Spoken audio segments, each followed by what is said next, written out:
हाँ जी, तो पूछा गया एक और प्रश्न बच्चों की तरफ से।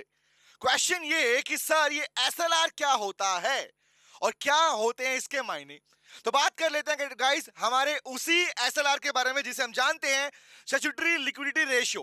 नाम समझते हैं। रिजर्व बैंक ऑफ इंडिया की साइड से कमर्शियल बैंक्स के ऊपर सिकंजा कसने के लिए, कंट्रोल लगाने के लिए, उन्हें रेगुलेट करने के लिए एक और लीगल रिजर्व रिक्वायरमेंट का पार्ट। नॉर्मली बोलो हमारे पास में reserve Bank of India commercial banks को कंट्रोल करने के लिए, उनकी क्रेडिट पॉलिसी को कंट्रोल करने के लिए उनके ऊपर डिफरेंट डिफरेंट टूल्स इंप्लीमेंट करता है। उन्हीं में से टूल है बेटा एसएलआर। नाम से क्लियर है sir, legal requirement. The word statute means legal requirement. बताना चाहूंगा आपको हर एक बात कि एसएलआर होता क्या है, कितनी मैक्सिमम कितनी मिनिमम लिमिट इंडिया में हो सकती है। अपार्ट फ्रॉम दिस कि आपके पास में क्या होगा अगर कमर्शियल बैंक एसएलआर मेंटेन ना करें। क्या होगा कि अगर रिजर्व बैंक ऑफ इंडिया चाहे कि इंडिया के अंदर अगर इन्फ्लेशन और डिफ्लेशन जैसी कंडीशन आई तो क्या करेगा। ये चार बातें मैं आज करने वाला हूं। आइए स्टार्ट करते हैं बेस वन से कि सर एसएलआर क्या होता है। तो हम पढ़ते हैं, हम जानते हैं, पढ़ते हुए हैं कि सर एसएलआर का मीनिंग क्या होता है। सर एक ऐसा रेशियो, सुनना हर एक बात बताऊंगा, इसके बाद कभी इस पे प्रश्न रहेगा ही नहीं आप लोगों का। तो क्या बोला मैंने, सर एक ऐसा रेशियो, रेशियो किसका, कमर्शियल बैंक्स की टोटल डिपॉजिट्स, कमर्शियल बैंक की टोटल डिपॉजिट्स और लिक्विड असेट्स, रिपीट कर रहा हूं मैं, लिक्विड असेट्स के बीच का रेशियो। कैसे याद रखोगे इसको, नहीं समझना, समझाता हूं मीनिंग क्या है इसका प्रैक्टिकली। जब हम बात करते हैं गाइस कि कमर्शियल बैंक की टोटल डिपॉजिट्स, इसमें दो चीजें आती हैं, दो चीजें आती हैं। टोटल डिपॉजिट का पहला पार्ट होता है टाइम डिपॉजिट। फर्स्ट क्या बोल रहा हूं, when it comes to the total deposits of commercial bank, मतलब पब्लिक की साइड से आने वाले पैसा, रिमेंबर जो पब्लिक जमा करती है अपने कमर्शियल बैंक्स के अंदर, तो वहां पर दो पार्ट आते हैं। पहला आता है गाइस टर्म डिपॉजिट। टाइम मतलब टाइम डिपॉजिट, ऐसी डिपॉजिट जो एक फिक्स टाइम पीरियड के बाद ही, ऐसी डिपॉजिट एक फिक्स टाइम पीरियड के बाद ही बेटा कमर्शियल बैंक वापस करता है। होता ना भैया कि मैंने बोला मैंने अपनी एफडी खुलवा रखी है, एफडी है, आरडी है, फिक्स डिपॉजिट है, तो टाइम पीरियड खत्म होगा उसके बाद में आप उसे पेमेंट करते हो। रिमेंबर रेकरिंग डिपॉजिट है, मैंने टाइम पीरियड फिक्स कर दिया, इस टाइम के बाद ही पब्लिक को पैसा ले पाएगी, इसको बोलते हैं टाइम डिपॉजिट। दूसरा बोलते हैं, एक होता है डिमांड डिपॉजिट। डिमांड डिपॉजिट वो जो हम अक्सर जानते हैं कि अगर मैं बोलूं कि मेरा सेविंग बैंक में, मेरा किसी बैंक में सेविंग या करंट अकाउंट है, तो कहता है भैया पब्लिक वो अकाउंट होल्डर जिस दिन अपना पैसा मांगेगा उसको बोलते हैं डिमांड, जिस दिन डिमांड करेगा बैंक्स को, कमर्शियल बैंक को पैसा देना पड़ेगा। बताओ सोचो कि कमर्शियल बैंक बोलेगा नहीं भैया नहीं, हम अभी पैसा नहीं देंगे, हमारा पैसा लोन में जा रखा है। Answer is no guys. इसीलिए सुनना, इसीलिए रिजर्व बैंक ऑफ इंडिया ने बनाया SLR. Reserve Bank of India कहता है बेटा कि आप अगर कमर्शियल बैंक हो तो आपको अपनी टोटल डिपॉजिट में से कुछ हिस्सा लिक्विड एसेट्स के रूप में रखना होता है। मतलब क्या, मतलब या तो कैश या कैश इक्विवेलेंट्स। क्या वर्ड यूज कर रहा हूं, कैश और cash equivalents. That means gold reserve. Remember gold reserve हुआ, गोल्ड भी किसका हिस्सा है, गोल्ड भी कैश इक्विवेलेंट का हिस्सा है, ध्यान रखना। कैश जिसे कैश में कन्वर्ट किया जा सकता है, नॉर्मली जब हम बोलते हैं करंट असेट्स, ये वही वाला पार्ट है। गोल्ड रिजर्व या फिर सिक्योरिटीज, या फिर सिक्योरिटीज जो कि जो आपके पास में क्या कर रखा है, उन सिक्योरिटीज के बारे में बात कर रहा हूं जो रिजर्व बैंक ऑफ इंडिया की साइड से अप्रूव्ड है या डिस्क्राइब की गई है। तो बात समझते हैं, वापस आते हैं टॉपिक पे। क्या बोला, एक ऐसा रेशियो, एक ऐसा रिजर्व जो हर एक सभी कमर्शियल बैंक्स को मेंटेन करना होता है अपनी टोटल डिपॉजिट के पार्ट में, लिक्विड एसेट्स के रूप में। तो इन शॉर्ट ये तो मीनिंग किसका हुआ, एसएलआर का। अब क्वेश्चन यहां से चालू होता है, खत्म नहीं होता। सर एसएलआर बनाया क्यों जाता है, क्यों बनाया जाता है, अब सुनो वन बाय वन। पहली बात, इंडिया के अंदर कोई भी commercial bank credit loan issue करने से पहले, लोन देने से पहले उसके पास ये देखा जाता है कि क्या उसने जो रिजर्व बैंक ऑफ इंडिया की साइड से फिक्स रेट है एसएलआर का वो मेंटेन किया है नहीं किया। क्योंकि याद रखना अगर किसी कमर्शियल बैंक ने एसएलआर मेंटेन नहीं किया, ये रेशियो मेंटेन नहीं किया, always remember that bank is not allowed to issue credit, वो लोन इश्यू नहीं कर सकता। उसके पास, उसे अपने पास में ये अमाउंट हमेशा मेंटेन करके रखनी होती है। इसी को बोलते हैं एसएलआर, जो करंटली हमारे पास चल रहा है 18%। अभी रेट कितना है? 18% का रेट है एसएलआर का। पहले 26% तक था, 26% तक था। अब इसे रेगुलर बेस पे कुछ टाइम पहले से ही कम किया जा रहा है और करीबन 2020 के बाद से बता रहा हूं ये 18% पे टिका हुआ है। आरबीआई ने इसको नहीं बढ़ाया, पहला पॉइंट। तो पहली बात क्या बोली? एक ऐसा रेशियो, कौन सा? जो कमर्शियल बैंक को अपनी टोटल डिपॉजिट में से निकाल के मेंटेन करना होता है ताकि क्रेडिट इशू कर सके। पहली बात। दूसरी बात पे आता हूं, सर मिनिमम और मैक्सिमम लिमिट कितनी है? सुनो, और बड़ी काम की बात है। बोला भैया मिनिमम लिमिट कितनी, मैक्सिमम लिमिट कितनी? इसके लिए भी ध्यान रखना, पहले से फिक्स है। हमारा आज का रेट है 18%, लेकिन क्या आप जानते हैं रिजर्व बैंक ऑफ इंडिया इसके ऊपर मैक्सिमम 40% तक की लिमिट लगा सकता है। मतलब एसएलआर इंडिया के अंदर 40% से ऊपर नहीं जाएगा। 40% of the total deposit is a maximum rate which can be imposed by RBI on the commercial bank. Number one. Number two, minimum कितना है? इसको जीरो तक, मिनिमम का वैल्यू कितना है? जीरो। तो इट मीन जीरो से 40% तक ये रेट हो सकता है और अभी चल रहा है 18%। याद रहेगा।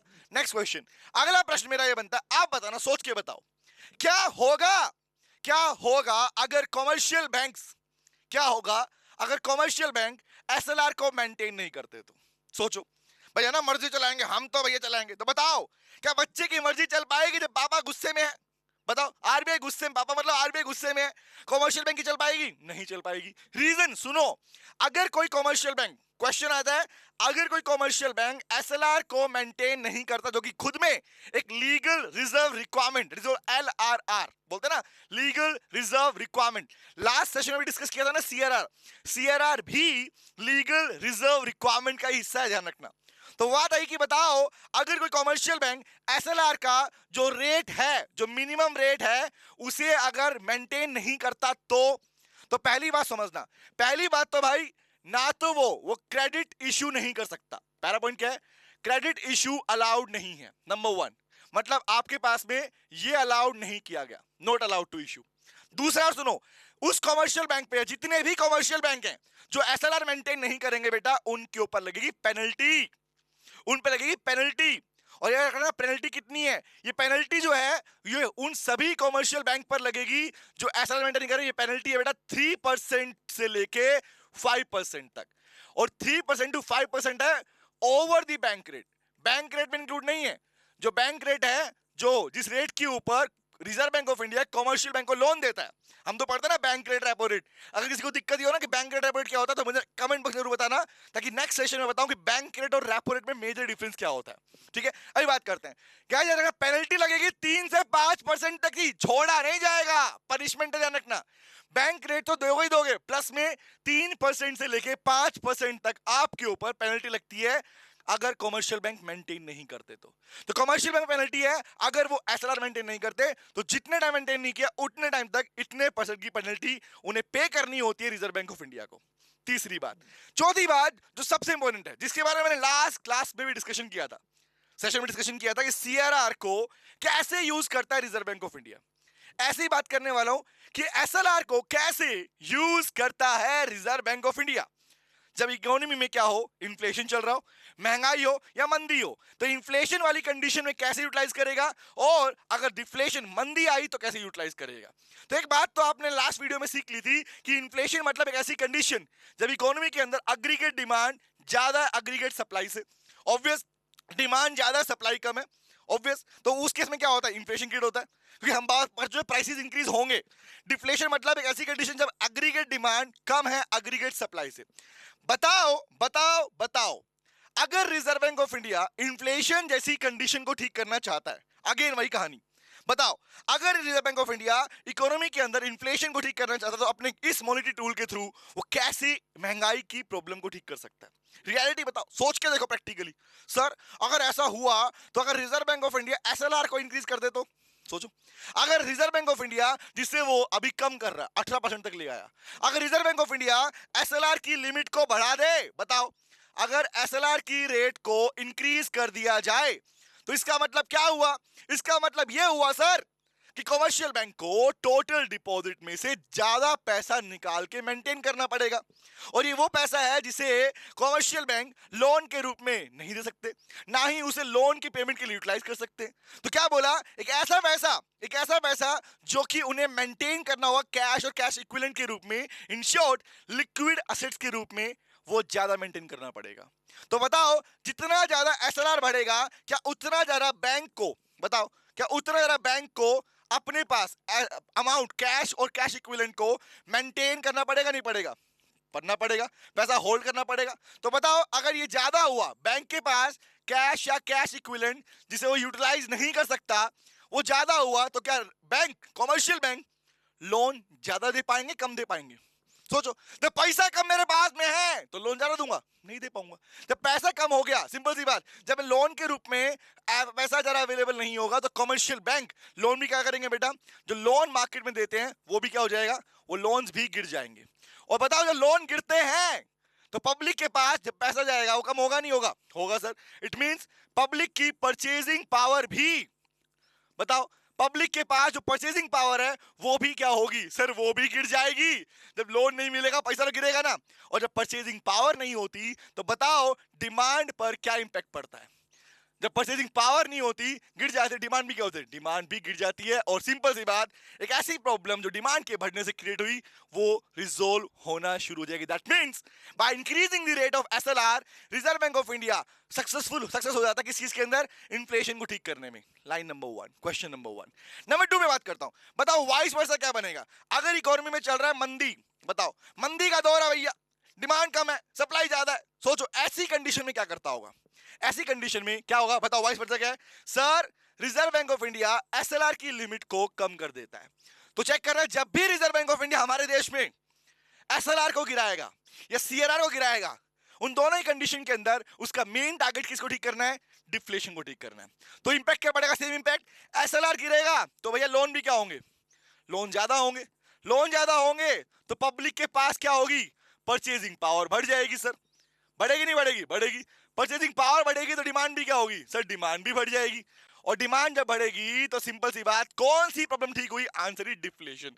Again the concept is again there sir. कौन सा? एसएलआर के through Reserve Bank of India inflation और डिफ्लेशन जैसी कंडीशन को ठीक करने में हो जाता है सक्सेसफुल। तो ये था हमारे पास बेटा एसएलआर के बारे में बातें। आपको इतना इसमें याद रखना होता है, इतना इसके बारे में पढ़ना होता है। अगर ऐसी और वीडियो, ऐसा कोई कंटेंट आपको लगता है, क्योंकि बच्चे ने पूछा था हमसे, रिमेंबर, तो ऐसा कोई कंटेंट जिसके ऊपर आपको जानना है मुझसे, तो कमेंट बॉक्स में जरूर लिखिए, बताइए कि आपकी नेक्स्ट वीडियो में किस पार्ट के ऊपर आपको चाहिए बनाऊं, तो बताइएगा। अगर वीडियो अच्छी लगी हो लाइक जरूर करना, शेयर करना मत भूलना। Thank you very much, bye, take care, bye guys, bye, take care.